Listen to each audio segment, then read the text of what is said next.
I'm building a house with my own hands, and to make sure there's at least something smart in the house, since I don't really fit that description myself, I'm filling the house with smart devices. If I were recording this video a month from now, it would be all about how great and convenient everything is, how we're living in the future, and how awesome everything is. But after almost 2 years, some nuances have appeared. Artificial? Yes. Intelligence? No. And today I'll tell you which devices I managed to test, share my real experience using them, whether all of this is really necessary and useful, or if a smart home is just a toy for the rich. I'll start with the most important thing, lighting. Everything must be considered for different usage scenarios. For example, I often have this situation when I come back from St. Petersburg, usually at night, with a backpack, some bags and all that stuff. You come in and it's dark here, and since I have a voice assistant, I'm not going to say her name so I don't set off anyone else's assistant. Instead of rummaging through jackets and looking for everything, you can just say, "Girl in the box, turn on the light for me," and the light in the hallway will turn on. I also ordered a beautiful staircase to the second floor, and I want to set up lighting on it using a motion sensor. I already have motion sensor lighting set up in the bathroom. When you open the door, the light under the toilet turns on. This is a night lighting option so that when you get up at night to use the bathroom, it doesn't hurt your eyes. It's very convenient and I really like it. My sensor is set so that if it doesn't detect movement for 3 minutes, the light turns off. Usually you have enough time to do everything you need in the middle of the night. There's also lighting in the bedroom. What? But the coolest thing that we use most often, and we hardly even use the bedside lighting, is the underbed lighting. To turn it on, I have a wireless switch that lies here on the bedside table, but you can also do it by voice if needed. I also have a door sensor, which was supposed to make it so that when you open the closet doors, the light in the wardrobe would turn on here. I haven't implemented this yet. There are some nuances. I'll talk about them a bit later. Actually, it's not really necessary here because it's small. If it were deep, like a walk-in closet where you could go inside, then yes, lighting would be needed there. But as it is, everything is visible anyway. We even use it in the dark.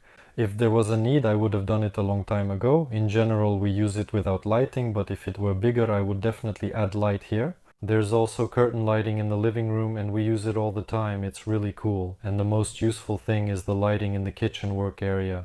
I set it up the simple way, along the back wall, but it would be better at the front. But that's hard to do. For example, everyone over there is shouting, but I'm here and there's a hole here. How am I supposed to install lighting here? There's no way. I'd have to build it separately here, while over there it's one continuous contour. That's why it's much easier to do it this way, and there's no significant difference. Most often we use this lighting when we're watching a TV show or a movie. With my wife, or when we have friends over, if we're having a dinner party here, we use it so we don't have to turn on all the main lights, because otherwise it's just too bright. To create a cozy atmosphere, we turn off the main lights and turn on the curtain lighting and the kitchen lighting. That way you can watch the screen. I move the monitor out of the way from here since everything here is still unfinished. When the office moves to the second floor, there will just be a stand and a TV here. When you watch a movie in the dark, it's harmful to watch it like that, but with full lighting it's not as fun. And with these two little lights in the kitchen and by the curtains, it's just perfect. It's the perfect level of light. I made all the lights in the house the same color temperature, 3000 Kelvin, but on camera they all look different, damn it. Actually, I have some shots where there are two lights in the frame and for some reason they look different in color in the image. In reality, all lights appear identical to the eye, but lighting involves many parameters. Color rendering in video production, only those who work with video will understand me here. It's really difficult to deal with lighting in video. And to maximize the enjoyment of watching movies, I also have this cool thing here, automatic curtains. You raise me up so I can stand on mountains. Actually, they are even better in the bedroom because they can, for example, open at sunrise and close at sunset. In our St. Petersburg latitudes and further north, this doesn't really work. It only works somewhere in the central region and further south. The thing is, right now we have white nights and the sunset is at 1 in the morning while sunrise is at 2 in the morning. They'll just close when you're already asleep and open too early when you don't want to wake up. And without blackout curtains, it's uncomfortable to sleep here at night. That's why it's really great to have something like this. I just have it set on a timer basically, so every day at a certain time they open and at a certain time they close, automatically by themselves. I set it up once, And just a few times a year, depending on the season, I need to adjust this setting a bit, tweak the time. It literally takes a couple of minutes. When the power goes out, they just turn into regular ones. You pull them by hand if you need to close them, and you pull them the other way if you need to open them. These curtains are battery powered, so it doesn't matter if there's electricity or not, they can work on their own. Many people questioned the kitchen curtains, asking if they get soaked, and there were countless comments calling me an idiot for placing the sink in front of the window. And after spending a couple of days in a rented apartment after living in my house, I understood why there were so many questions from people asking if my window or curtains get soaked. Actually, everything is fine. Yeah, a few drops get on them sometimes, but the material makes it irrelevant. And the thing is, it turns out that most people have a small, cheapest, most inconvenient sink where, God forbid, you want to wash a frying pan. Because yeah, with those small standard sinks that everyone has, especially those round silly ones, if you try to put a frying pan in there, you'll end up with a fountain. Half the kitchen will get wet. I have a large, deep, good sink and nothing ever splashes out of it. Only very rarely do a few drops try to escape somewhere. And the real joy of a smart home comes when you start using routines.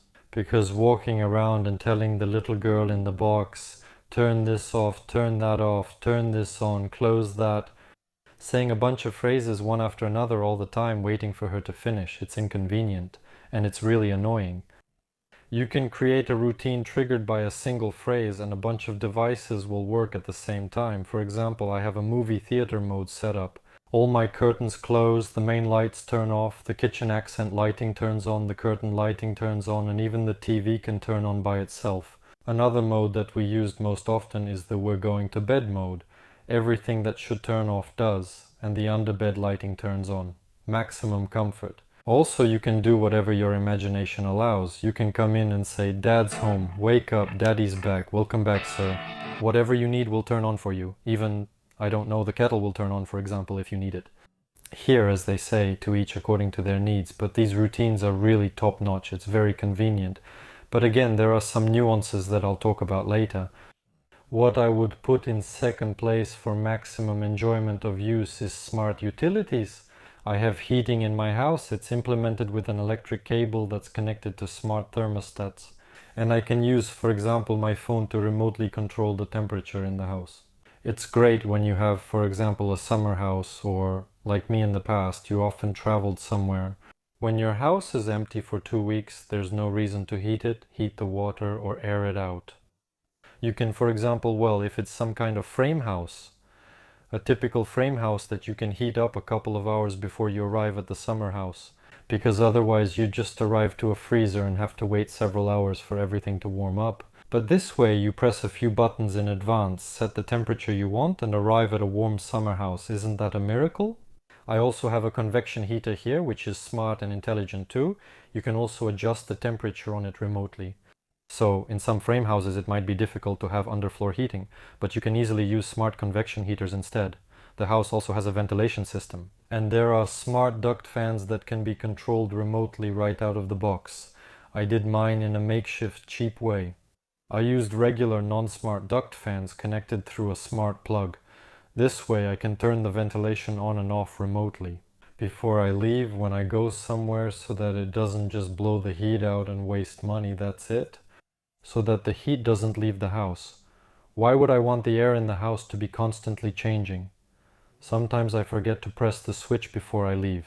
And that's why you can just use your phone to turn the ventilation on or off. It's really cool with the water heater too. It's also connected through a smart plug.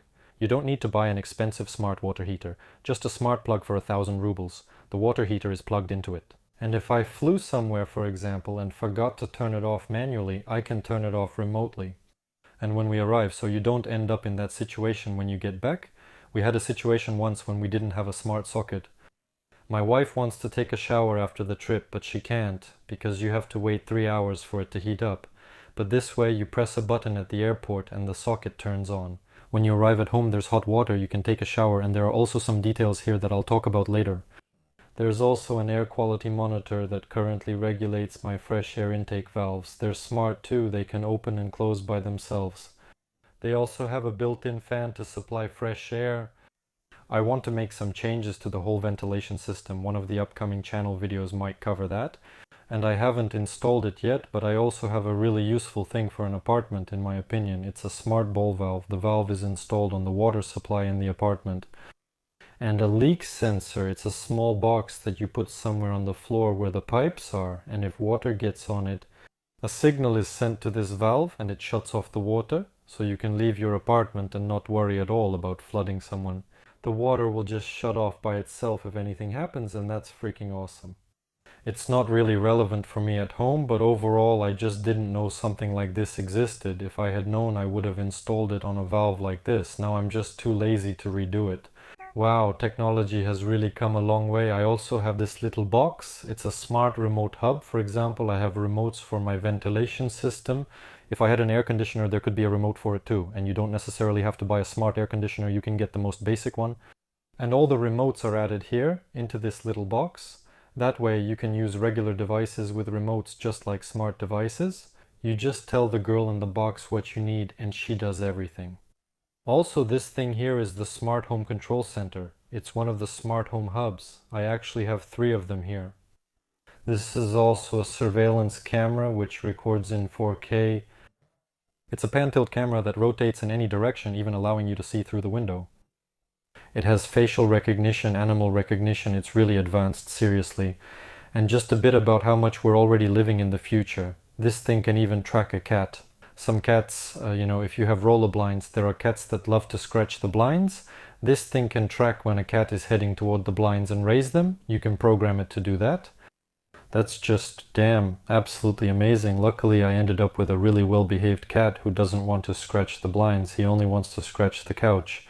About the lighting, it's a really cool thing. For example, when we're watching some TV show or something like that. For example, before going to bed, my wife and I like to watch an episode. Usually during the day we're working, busy, no time, so before bed we sometimes watch something. And if, for example, we turn off the lights, only the accent lighting here and the lighting by the curtains are on, all the main lights are off. Then we go to bed, and again everything turns off and the underbed lighting turns on. Plus, if you need to go to the bathroom, check it on these aspects, Drew. You can see everything there with the night lighting option. Let's say we turned off the lights. Let's talk about it. You don't need to turn on the main light for the mirror with backlighting. Its lighting is enough. And it creates the effect that all these light sources have in common, that they're not direct, they're not aimed at your eyes, and they're very soft with this color temperature of 3000 Kelvin except for the mirror. And even with the mirror, despite its backlighting that seems to be directed at you, it still goes through a diffuser and doesn't burn your eyes. And if you spend at least an hour before bed in this atmosphere with these hidden light sources dimmed and warm, it really helps you relax. I really noticed how much better you fall asleep. You really calm down. It's like your nervous system relaxes. You fall asleep really well, you sleep, and then in the morning you wake up. Not feeling like a wreck, but damn, you wake up much more refreshed. Try it yourself, because this is an awesome life hack for falling asleep better. And everything I'm describing here is just great. It's pure pleasure, right? Why not just go ahead and do it? But all of this has a ton of huge downsides because everything works like crap, and now I'm going to start swearing. First of all, you need to understand that there are different data transfer protocols for devices. What did he say? Let me explain in simple terms. There's the Russian language, there's sign language, there's Morse code. These are all ways of transmitting information, and there are different ones. Also, different manufacturers have different devices and they can communicate with each other in different ways. Roughly speaking, there are 2 camps. This is a Wi-Fi device and a Zigbee device. You need to remember these 2 terms and keep them in mind. I have smart home devices from 3 different manufacturers installed in my house. Plus, I also have ventilation, that's the 4th, heating, that's the 5th, and then something else and something else. Basically, all of it is separate, and over the long term, each one showed completely different results. If I had recorded a video, say, after a month, I would have praised everything and said it was all great, but in reality, over time, some operational issues came up. Initially, I didn't understand why everyone was so excited about Zigbee. Why is it like, no way, absolutely not Wi-Fi, only Zigbee? In reality, everything has a right to exist, and if it was really that bad, it just wouldn't be sold. But it's being sold in huge quantities. Wi-Fi devices have a big advantage in that they're more accessible because Zigbee devices don't work without a smart home control hub. But with a Wi-Fi device, you can just buy an outlet for 1,000 rubles and brag that you have a smart home. That won't work with Zigbee devices. The outlet won't work without a control hub. First, the outlet doesn't cost 1,000 rubles on its own. It's more like 3,000 rubles. And the smart home control hub, the one I have when it first came out, it cost 12,000 rubles. Today I saw it on sale somewhere for about 8,000 rubles, so it's still a bit more expensive. Setting it up is more or less the same everywhere. It's all pretty easy and simple with a few exceptions. Again, it depends on the manufacturer, because the first manufacturer I came across, the one that appeared in my house, if it weren't for the video tutorial on YouTube, I wouldn't have been able to do anything. I couldn't set it up. I was really pissed off. Even though I worked as an admin and I kind of understand this stuff, you know your way around this topic, I don't know how an average person would be able to figure it out. In the case of Zigbee devices, this one, the one I have, is a lathe. It tells you itself what you need to do. You plug it into the socket and it tells you do this, do that here, press there, press here. Yes, it says this in high-level Elvish, but probably English, my school knowledge was enough. I don't speak English well, but I still understood what it wanted from me, what it was telling me to do. And I set up the Aqara device without a video tutorial, just intuitively tapping everything on the screen. And the sponsor of this video is the manufacturer Moek. So, Aqara, get in touch with me. This video is not sponsored by smart device manufacturers. I'm just telling it like it is, and I don't even want to mention the rest, so I don't recommend them again. Because damn, seriously, there are nuances. I could make them look bad because maybe I'm an idiot, maybe I missed something. You know, when you have a lot of media influence, it comes with a lot of responsibility. And about Aqara's device, I can mostly speak positively, but there are also some downsides that I'll talk about.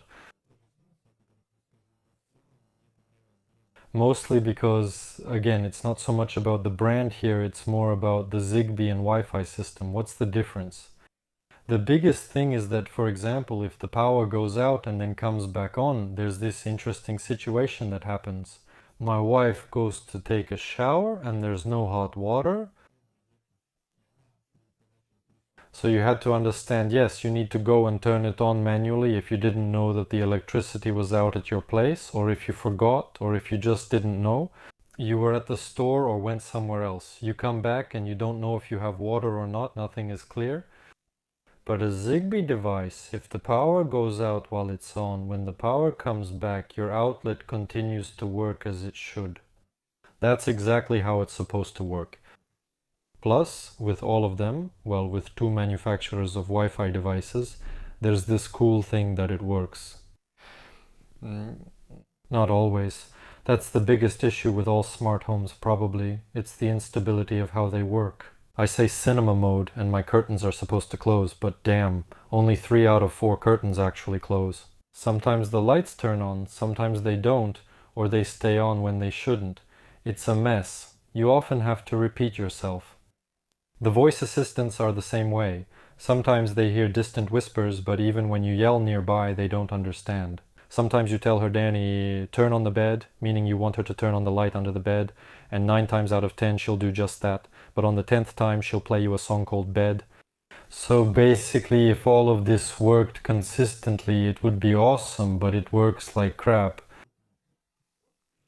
Yeah, like 9 times out of 10 it works fine, but on the 10th time weird stuff starts happening. And again, with Aqara, this kind of thing never happened. Aqara has been the most stable of all. About the blinds too, I mentioned this in the video that my roller blinds, for some reason, sometimes they close, sometimes they don't open. The sliding ones, I also have 2 different manufacturers for those. The bedroom ones work 9 times out of 10, but sometimes don't open in the morning or close in the evening. The Anvis ones, the sliding curtains, those are really top-notch. They've always worked and are extremely reliable. If I did it again, I'd use these smart sliding ones everywhere. I'm especially satisfied with these. The main thing to understand here is that this is based on 2 years of statistics. And actually, cases of failures like that, well, they don't happen every day. In about 90% of cases, everything is fine. but I would like it to be really convenient so that it works 100 out of 100 times. And so using it for the first few months, I really didn't understand what the point was. Like, why pay for Zigbee when you can buy Wi-Fi versions of these things for a third of the price? And if there's no difference, why pay more? And only after, about a year of using it, I realized, oh, that's the point. Because until you run into different situations that happen in life, you just won't understand. A Kara would be absolutely top-notch if they maybe came out with some updated modules, because the ones I have are outdated. Again, I could just nitpick, I don't know. But I'll tell you what's interesting. The point is, with one manufacturer, the one I've been using, something unusual happened. Out of 2 smart sockets, not a single one works. 0 sockets work. Out of 3 lighting units, only 1 has worked in 2 years. So much for reliability. With Aqara, everything works. Nothing broke, nothing at all. Everything is fine. But let's say the ones that broke, the ones with weak reliability, they have another advantage. Their lights turn on smoothly and turn off smoothly. And it turns on almost instantly without any delay. Aqara has an insane delay when turning on, and that really annoys me. I feel uncomfortable using the main lighting if it's done through Aqara because it takes too long to turn on. You can somehow disconnect from the Chinese servers, but you basically have to be a programmer for that, and that's not me. I want a ready-made solution out of the box, and another manufacturer gives me a device that works without delay and turns on smoothly. They just say, here you go, have the light, here you go. Ah, my eyes. I want it to be comfortable, and others know how to do it like that. Why can't Aqara do it like that? There's also no brightness adjustment because somewhere, let's say, I miscalculated the strip and it turned out too bright. I wish I could turn it down a bit. And another manufacturer gives me the option to lower the brightness of the strip on my phone, but Aqara doesn't have a module like that. Maybe some new blocks have come out again depending on when you're watching this video. I don't want to speak badly of them unnecessarily. I'd be happy to test something new if it appears. The downside of this light fixture that I have hanging in the hallway. The thing is, it was bought simply as a light fixture and its smart features are just a side bonus. Because it cost about 3,500 while the ones in the living room cost 7,000. The living room has a standard light fixture. Both provide similar lighting. And I thought, why not buy a light fixture that's twice as cheap? It would be cool if it was also smart. The downside is, when we only have a smart light fixture, this switch here always needs to be on. Because if the switch is off, the girl in the box won't be able to do anything. And in this regard, it's better when you have a smart relay. Inside the wall box there. But this brings up another thing. That's why people asked me, Ilya, are you going to do low voltage wiring? I didn't consider low voltage wiring while building since I didn't know what it was or why it was needed. And now, after living with all these smart things, I'm like, oh, that's why you need low voltage wiring. Because these devices, even though none of mine have failed so far, especially the Zigbee ones, they still can. This technology can just break. If this device breaks, you have to open up the outlet box, pull everything out, unscrew it, redo it, and screw it back in. And if, God forbid, it ends up crooked, it'll bother me, so I'll have to do everything using a laser level. In short, it's a lot of hassle for nothing. They handle low voltage wiring separately, installing all the smart modules in a separate panel. They also put the power supplies in there, or sometimes just one big one, because each strip needs its own power supply. And the most expensive part of this LED lighting is the power supplies. That's the most expensive component, and it can break down too. You can't just seal it away somewhere with no access because you might need to replace it. And they make just one panel in one place, and it's much more convenient when all of this is planned out from the start. But who actually plans all this from the start? You need to be well off for that. In the projects I was working on, I was actually lucky that I got to play around with all of this.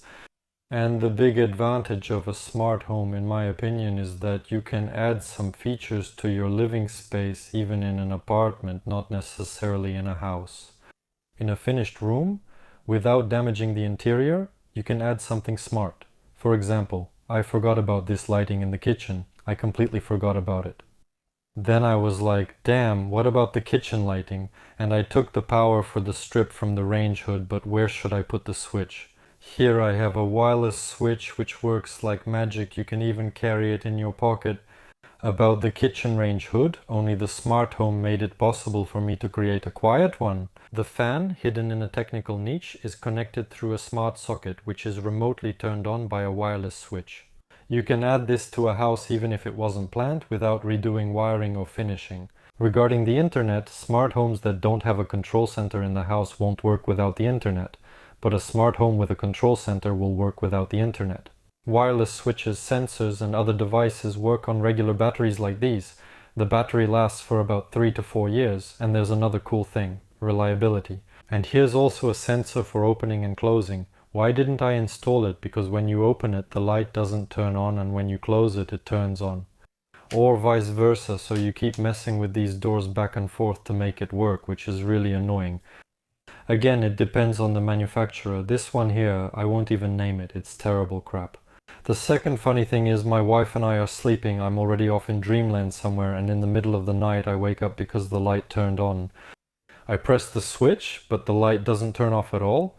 I grab my phone, check the app, and the sensor isn't responding. In the end, I had to get up in the middle of the night, go up to the attic and unplug the smart home unit from the socket because I keep everything up in the attic so it doesn't clutter things up down here. That's the joke. It's not a smart home, it's just some kind of punishment. And someone asked a good question in the comments. I have foil vapor barrier on the first floor. On the second floor I also have foil vapor barrier, and between the floors I have foil vapor barrier as well. And I don't need a tinfoil hat. My house is like a tinfoil hat itself, and you might think that this would interfere with the signal, but in practice it turns out that it doesn't at all. Everything is fine with both the mobile network and Wi-Fi. And if it did interfere, then there would be problems with all smart devices, not just with specific manufacturers. And the only one I don't have to make excuses for in this respect is Akara. Everything that I've used in my house I collect in a kind of showcase on the marketplace. So every single item that I'm satisfied with you can check out by following the link in the pinned comment. I'll most likely leave it there.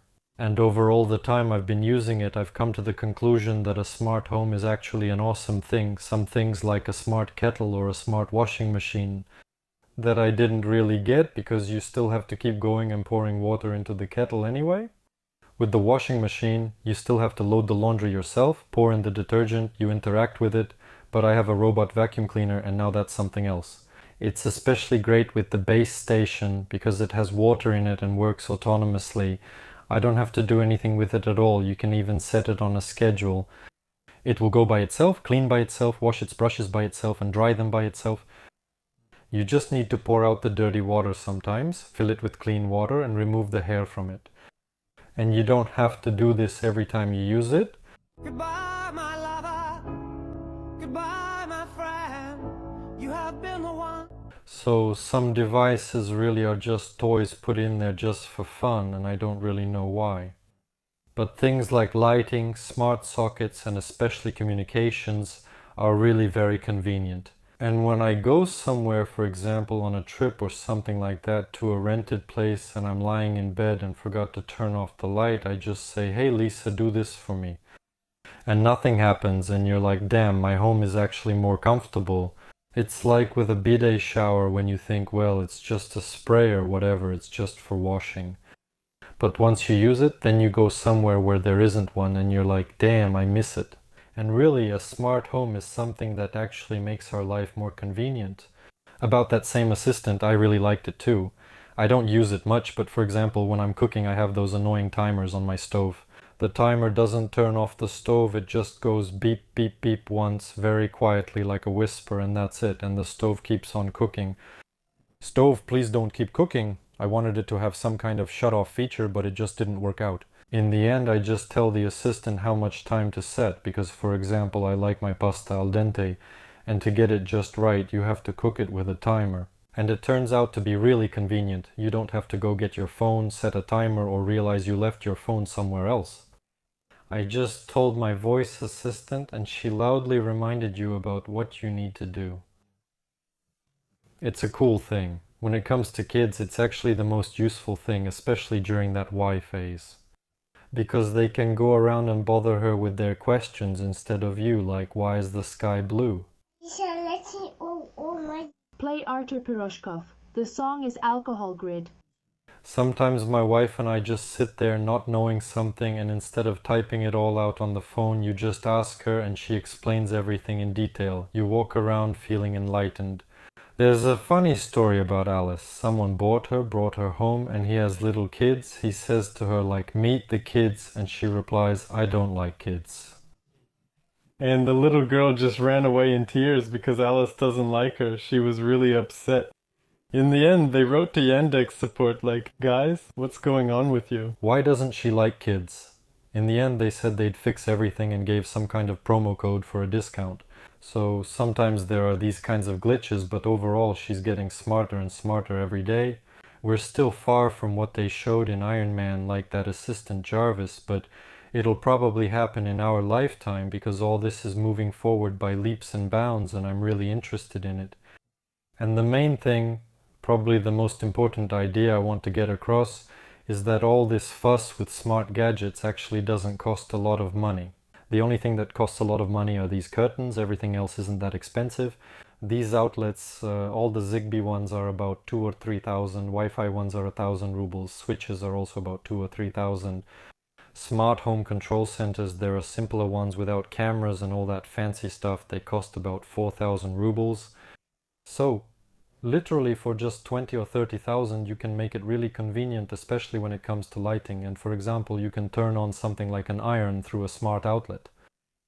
I wouldn't even think twice about it, honestly. I would just go for it. I don't make a ton of money, but still I would invest in this because it's really convenient, but that's not the point. The thing is, for example, I have a grandma and grandpa, and they're actually pretty progressive. They know what a computer is, they know what YouTube is, they can watch it, they know what Telegram is, they use it, they text sometimes, they can even pick up a smartphone and do something on it. A lot of grandmas have already learned to use a basic phone, but when you give her a smartphone, she's like, what is this? It's scary, really scary. Most people are like that, and it happened not because they didn't have money, but because they rejected something new. Their minds just rejected new information, like, no, no, no, that's something else. That doesn't concern me. I'll just go tend my potatoes. And that's how it is, without learning about new technologies, let alone using them, or even finding out how they work. Then you'll miss a couple of steps in development and won't be able to catch up, and in the future you'll become that grandma who doesn't know how to use a smartphone.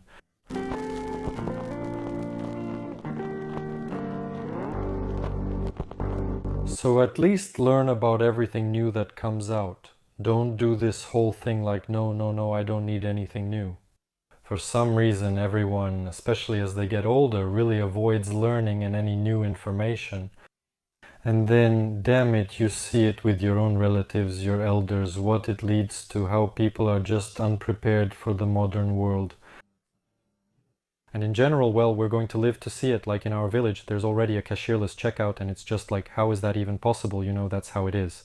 How is some grandma supposed to use that checkout? She can't, they just go to the cashier. This applies to all of our lives, not just some smart devices at home. Use modern technologies, keep your mind sharp. I wish you many comfortable years ahead, and see you in the next video.